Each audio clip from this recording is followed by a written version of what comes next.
I'm Ryan. I'm an alcoholic. So yeah, what a journey! It's been an amazing journey. You know, if I look at where I've come from and where I am today, it's only by the grace of God that I'm here, and that I can come and carry the message, and that's truly what it's all about. You know, I was racking my brain before. I haven't given the share a lot of thought. It's, you know, that time of year, Christmas here, trying to go to the shops, do shopping, organize everything. It's like, whoa, okay, cool. And I just step back and just like this morning's reading alone was just enough about just, you know, it's about carrying the message.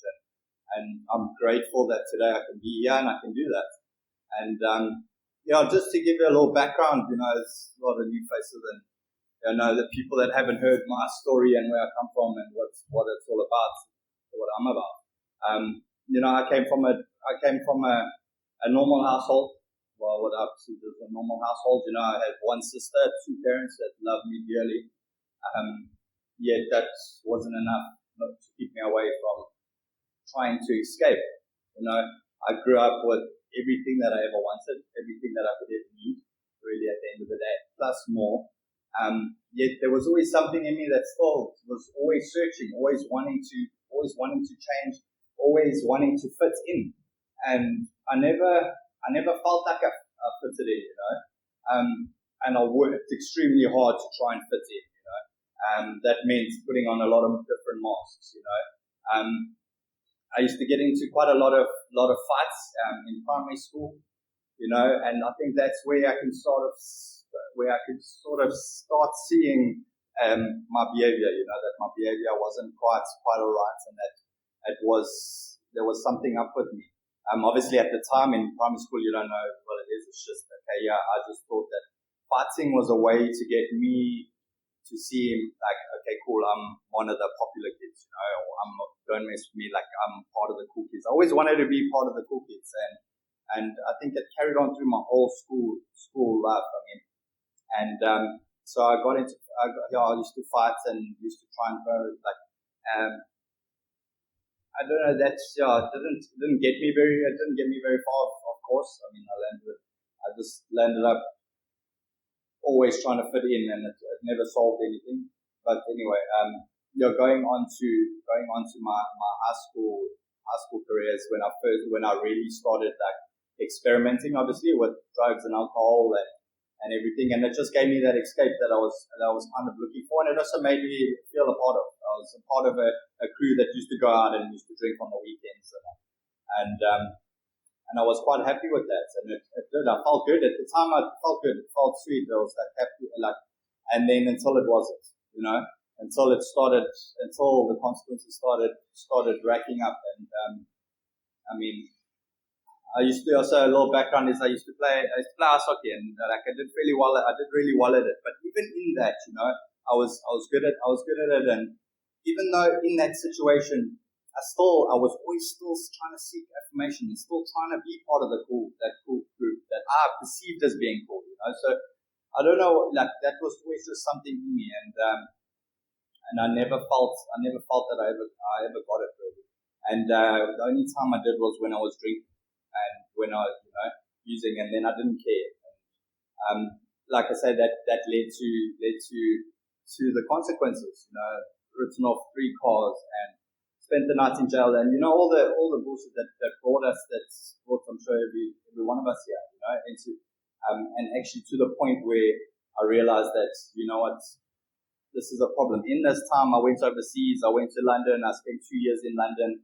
I was also madness, you know, always just drinking and carrying on, like, and came back from London, and then met my wife out on a mad night as well, surprise, and I don't know, that by God is definitely with her. She had stuck it out with me. I mean, the amount of trouble that I've given her, the nights that I didn't come home, and you know, the pain and the hurt that I've caused them and my family.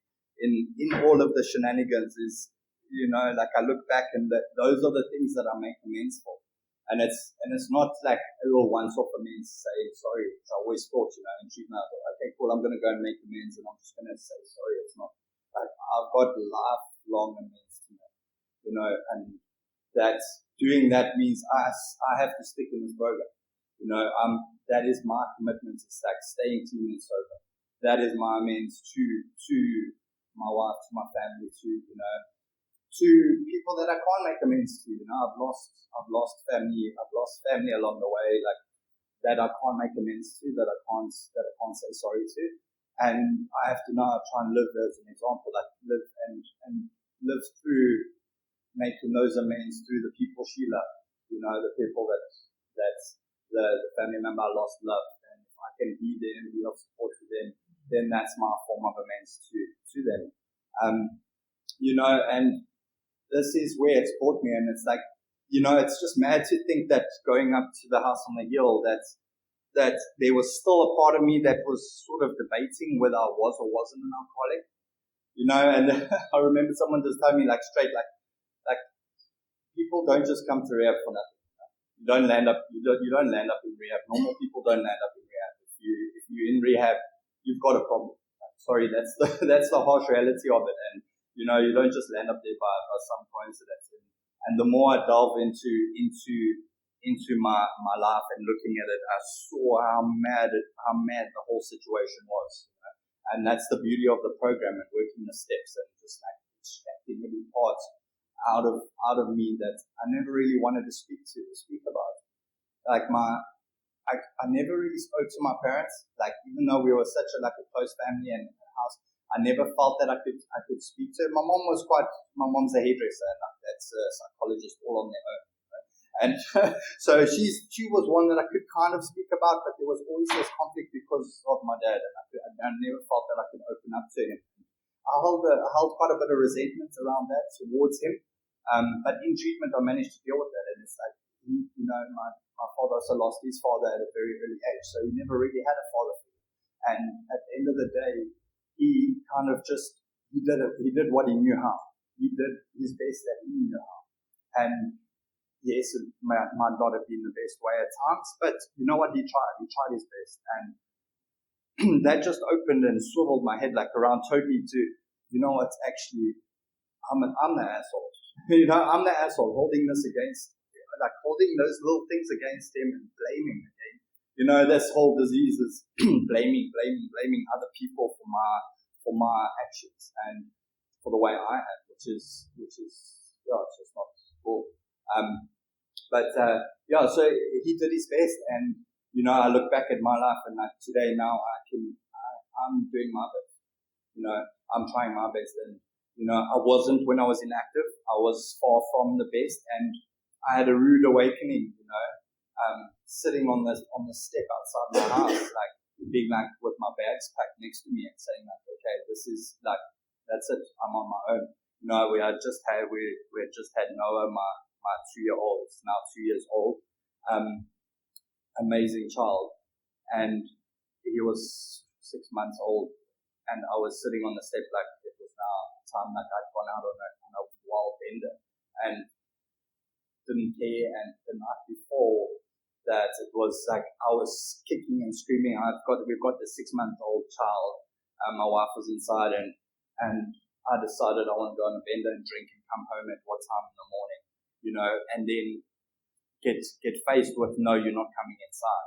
You're not coming. I refuse to have you in the house with my child, with our child like this. It's I don't want him to see you like this. I don't want, and find myself sitting on the outside of the stair, outside the house, the step with my bags packed, and being okay, it's done. Either I do something about it, or and at that moment it was a harsh realization, I need to change this. This needs to change. It took that to get me to the point, but there'd been so many times before that I thought I'd surrendered. That I thought I've had many surrenders along the way where I'd say enough is enough. What are you doing? What am I doing?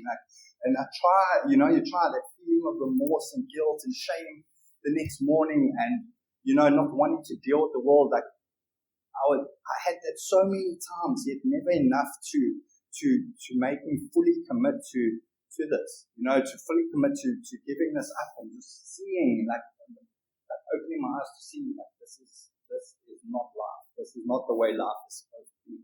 And it took having my child, and it's a blessing from God, or my higher power, I call God. And he was a blessing, like in that, it made me fully realize, like, listen, this is not the person I want to be. I do not want to be this. It's not me. Like, deep down inside, I was always, like, the people that love me always told me that you're not this person. I'm changing that Jekyll and Hyde situation. As soon as I've had drinks and that, then it's a whole different person. And people used to say, we don't recognize you. And I was like, no, what are you talking about? You don't know. And so yeah, I'm just grateful that, like, that's where I hit that point, and it's like I need to do this. And yeah, they say, yeah, you need to do this, you need to know for yourself. But I'm just grateful for Noah and for my child and that situation, that it's like, okay, cool, that was it for me. And like they say, everyone's rock bottoms and are different, and that was it for me. And that's when I decided to change, and gratefully I had people around, fellows around, and it's like God put me in Scottsboro, of all places, living around here, and friends, just mad like golden threads of how I got into treatment. Is like, my wife Taryn knew Candace in Joburg. They went to college together in beauty, and then we moved here to Durban, not even knowing they were here. And eventually they sort of connected and started working together. And then I started hanging around, like, all the people in recovery, and I was the only guy, like, drinking, and seeing, and it's just crazy. Everyone could see it. Like, everyone could see, yes, you freaking know this guy needs help. And I was so blind to it. I didn't know. And then, like, okay, cool. Just in his own time, he'll find it. Like, through a lot of pain, obviously through the family trying to get me in and trying to get me, like, it just took that moment that I needed. That was that. But it was crazy how God brought me to Scottsboro. I was in Ilova at the time, and but in this whole area, up to the house on the hill. That's where I found freedom, really, where I could totally be honest, and that was a key for me, is like being totally honest, being like, I think that's how I'm here today, is that I laid everything on the table. I said, you know what, if I'm going to do this, take the consequences that are going to come to me. And there was some, like, tough things I had to do, and some tough things I had to expose of my behavior in active. And you know what, I did it, and I'm here today. I'm clean and sober today. And if I didn't do that then, if I wasn't totally honest and open, I don't think I would be here. There was always that. I was always trying to hide things, always trying to cover up things. And for the first time in my life, I could actually just freely open up and really just and be me for a change, And that was such a freedom, When they talk about that freedom, for me, that's when I felt that freedom. And for the first couple of years, first year walking on the pink cloud, and I could relate to that. I do, yeah, it's great. I'm just so grateful for it. I'm so grateful to the house on the hill and to the people that are in my life that brought me here. Going on this last year, from 1 year to 2 years, it's been quite a hectic year. It's been quite a full year, a full on year, and I've had, like, a part of me has had to sort of take a step back, and also, like, dealing with, I've had to let God, like, I haven't had a choice. And I probably think, like, the most connected I felt with my higher power was this year. I would have thought it was through treatment and through, the spiritual awakening, which I definitely felt in treatment. But I definitely felt this connection with God this year. And it was brought on by, like, my dad, who's not doing too well. He got diagnosed with cancer, and quite a severe cancer. But and I've had to go up to Joburg, and he's really deteriorated in that. And just in that, like, in the bed, like, he was in a hospital in the ICU, and I had to hand everything over. Again, the same way that I did in treatment, where I just handed everything over, and no matter what happened, like, again, I felt where I had to hand it over. And you know what? He's done amazing things. Like, I just remember standing around his bed, with the nurses and with some other people that are who are quite spiritual, and we just prayed around him. And in that moment, I just felt this energy that come through to me, and it was truly, if I had any doubt about a higher power, and God for me, if I had any doubt in that moment, that it was totally erased. And like seeing where my dad is now today to where he was, and literally on his deathbed, what it looked like and what we thought. Now to be alive is just like that living proof of how my higher power, how God is around. He is here, and that I know for sure today. I live for that, and I live for His will. And I just like if I hand my life over to Him and live His, that's when things run smoothly. As soon as I start trying to take control, I'm a bit of a control freak as well. I can be, and I have to keep reining myself in. But just through that, we had the birth of my baby daughter Lily, which was so amazing and such a blessing as well. And it's just like the blessings of recovery and living in recovery have been like beyond this world, and the way I'm feeling. And today I can be that father. I can be that father, that husband, that person that I've always wanted to be. And I'm grateful for that. I truly am. And it's like, yes, I'm not perfect. I mean, there's things, and I don't aim to always be perfect. I don't aim to. Well, I'd love to be perfect, but that's just not. That's just not human nature. It's no. I don't. This one. I'm just grateful. I'm grateful to be here. I'm grateful, I'm grateful for the challenges that I have along the way.